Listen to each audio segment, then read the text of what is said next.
So the talk today is about another one of these contemporary practices. And the last couple of talks we've been looking at Zaha Hadid, someone who sees architecture very much as art. Today we're looking at a completely different perspective on 21st century design. An exact contemporary of Zaha Hadid, born exactly the same year, 5 months apart, but who have a very, very different take on what architecture of the 21st century ought to be. These architects are Jacques Herzog and Pierre de Meuron. They've had a practice completely contemporary with Zaha Hadid, but whereas Hadid thinks of architecture very much as art, Herzog and de Meuron think of architecture very much as problem solving. How does it respond? How do you make kind of magic out of circumstances and respond to particulars rather than bringing a kind of singular and consistent artistic vision?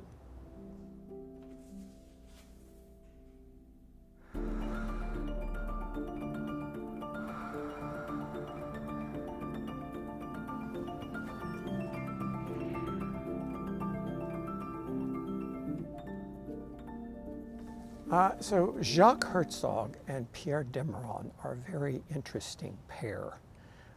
They were born 19 days apart in 1950 in Basel. And these two met when they were in kindergarten. As little kids, they liked to draw and make models and do things like that together. And maybe one could have said, "Whoa, budding little architects," but the truth is they didn't think they wanted to be architects. And when they got to time to go to college, they went to University of Basel, and Jacques Herzog studied biology and chemistry, and Pierre de Meuron studied civil engineering. And they did that for about a year, and neither one of them was particularly satisfied with that.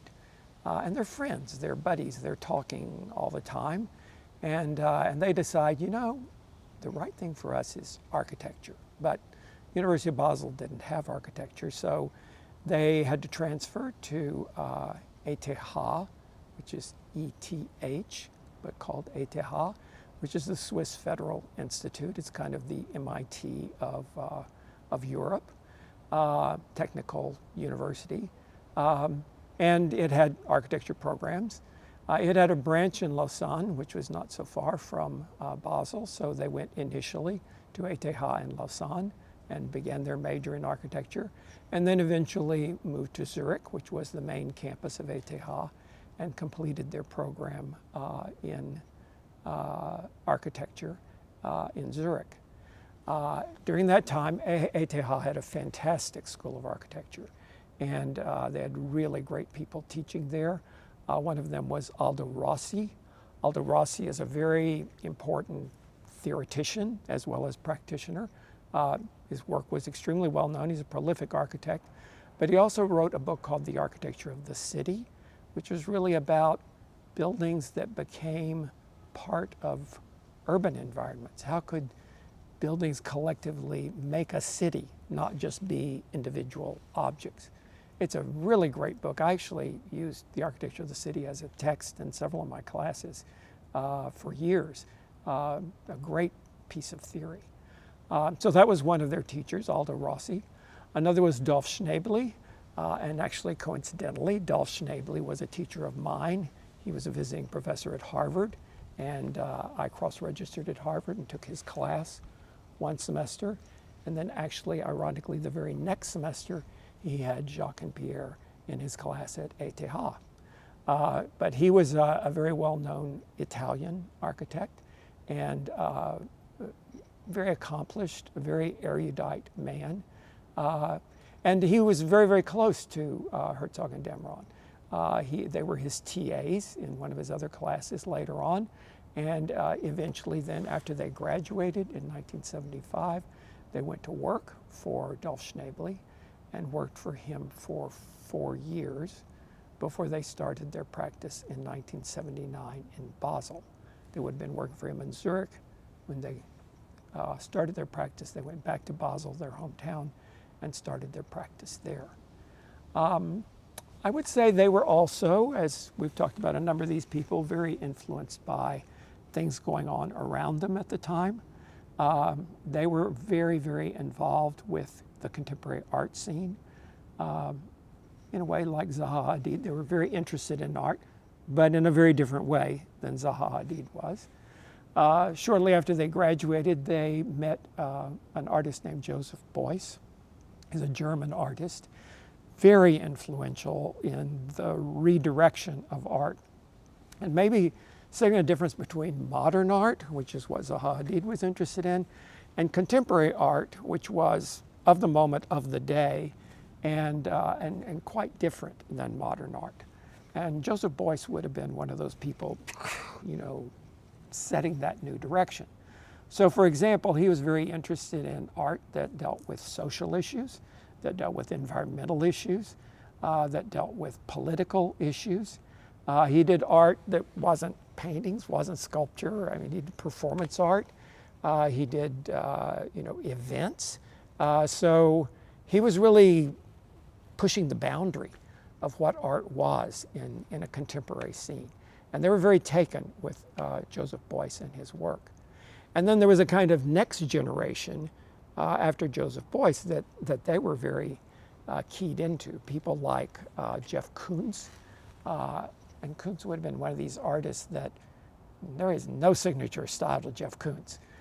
He did, you may know these like 40-foot tall puppies that are covered with flowers. And you know, I've seen one of those puppies at Guggenheim Museum in Bilbao. There was one at Rockefeller Center for a while in New York.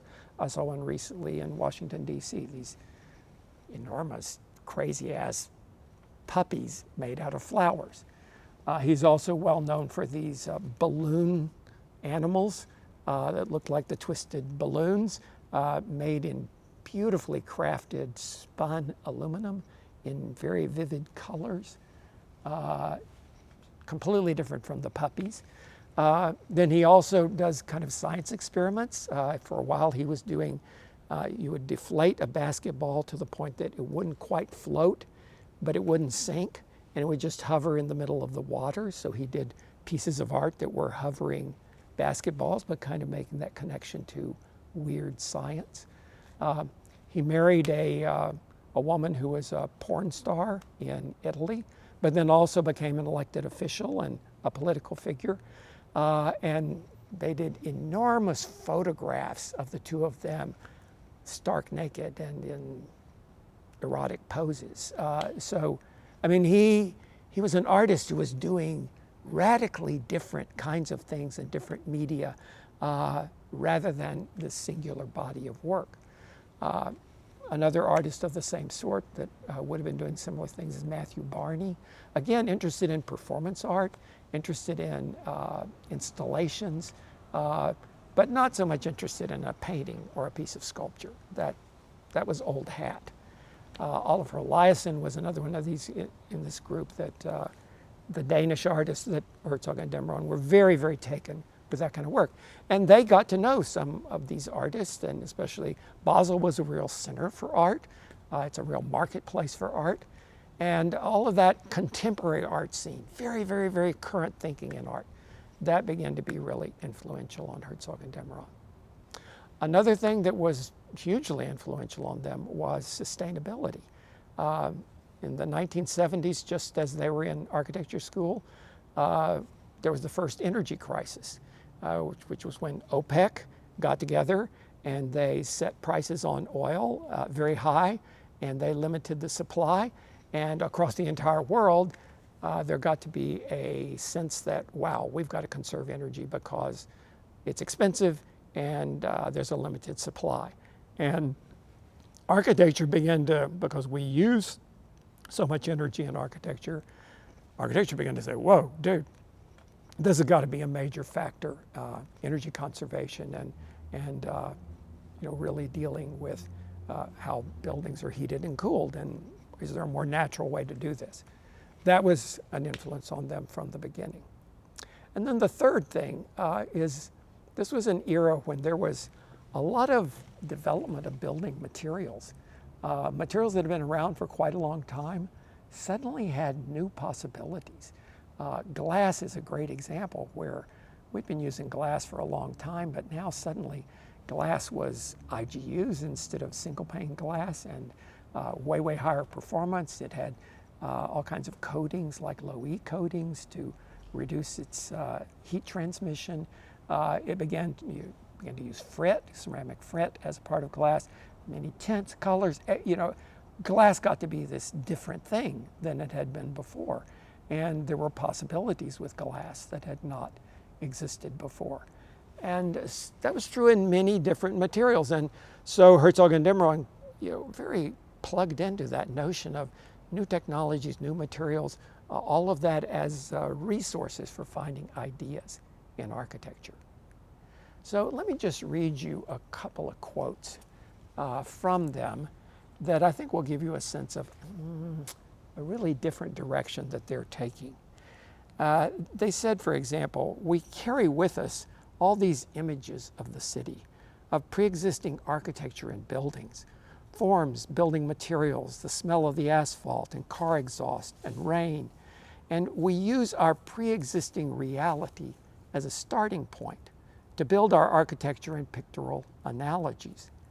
The utilization of these pictorial analogies, their dissection and recomposition into architectural reality, is a central theme of our work. So they're into a really experiential kind of architecture. They also said, another quote, you not only have to fight against the cliches of architecture, but against the cliches of your own ideas. Nothing is more boring or stupid than to wake up in the morning naively confident in what you already know. So they were always interested in taking a new direction, not repeating what they'd done before, always exploring, thinking, moving, and not sort of building on some kind of more singular expression from their previous work. So we'll see examples of that as we look at them in the next talk. See ya.